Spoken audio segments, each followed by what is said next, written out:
طلاق صریح کس کو کہتے ہیں اور اس کی تعریف کیا ہے؟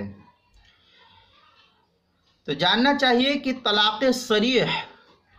فقہا کی عبارت کو دیکھنے سے یہ معلوم ہوتا ہے کہ ہر ایسا لفظ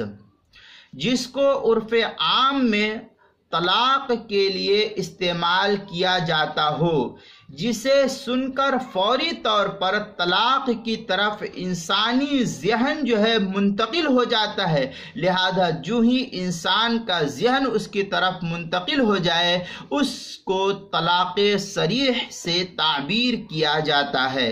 کہ کوئی بھی لفظ کہے اور اس لفظ کی طرف انسان کا ذہن فوراً چلا گیا اور یہ کہا کہ اس سے تو مراد ہمارے دیار میں طلاق ہوتی ہے، لہذا اس صورت میں اس کو طلاق صریح سے تعبیر کرتے ہیں۔ یہ مسئلے کو مستفاد کیا ہے فتاوی محمودیہ جو ڈھابل کا چھپا ہوا نسخہ اس کی 12ویں جلد صفحہ 336 سے، اور اس مسئلے کو جو ہے کتاب المسائل کے اندر 5ویں جلد صفحہ 94 پر بھی اس کو نقل کیا ہے۔ فتاوی شامی کے اندر ہے فما لا یستعمل فیہا الا فی الطلاق فہو صریح یقع بلا نیہ، یہ شامی کی عبارت ہے کتاب الطلاق باب الصریح 4 جلد 457 صفحہ جو زکریا بک ڈپو دیوبند کا ہندی نسخہ چھپا ہوا ہے اس کے اندر۔ اسی طریقے سے جو ہے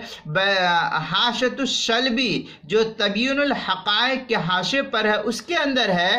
فالصریح ما ظہر المراد منہ ظہورا بینا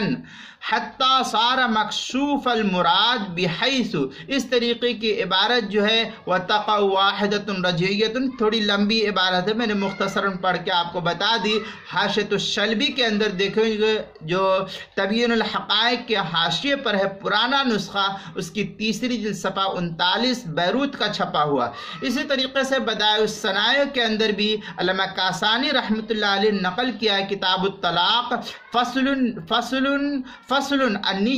فی الطلاق الکنایہ کے تحت 3 جلد صفحہ 161 پر جو زکریا بک ڈپو دیوبند کا ہندی نسخہ ہے اس کے اندر، اور ہدایہ جو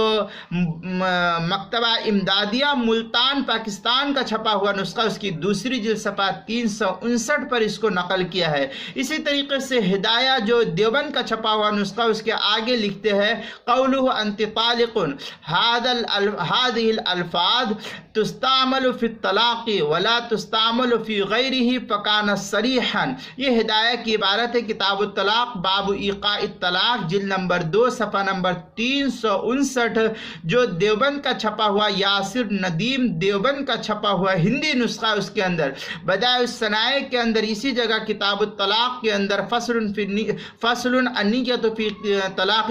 کنایہ کے تحت 3 جلد صفحہ 161 پر اسی عبارت کو تھوڑی سی آگے پیچھے کر کے نقل کی گئی ہے جو زکریا بک ڈپو دیوبند کا ہندی نسخہ ہے اس کے اندر۔ کتاب المسائل کی 5ویں جلد صفحہ 94 پر، اور اس مسئلے کو میں نے مستفاد بھی کیا ہے اور مفتی سلمان منصور پوری صاحب نے بھی اس کو مستفاد کر کے نقل کیا ہے فتاوی محمودیہ سے 12ویں جلد صفحہ 336 پر اس کو نقل کیا ہے فتاوی محمودیہ جو ڈھابیل کا ہندی نسخہ چھپا ہوا ہے اس کے اندر۔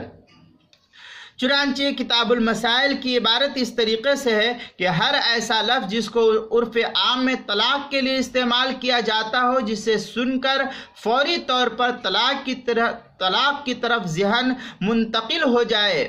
ہو جاتا ہو اس کو طلاق صریح سے تعبیر کیا جاتا ہے۔ یہ عبارت کتاب المسائل کی نقل کی گئی ہے۔ یہ صریح کی طلاق صریح کی یہ تعریف بیان کی گئی ہے۔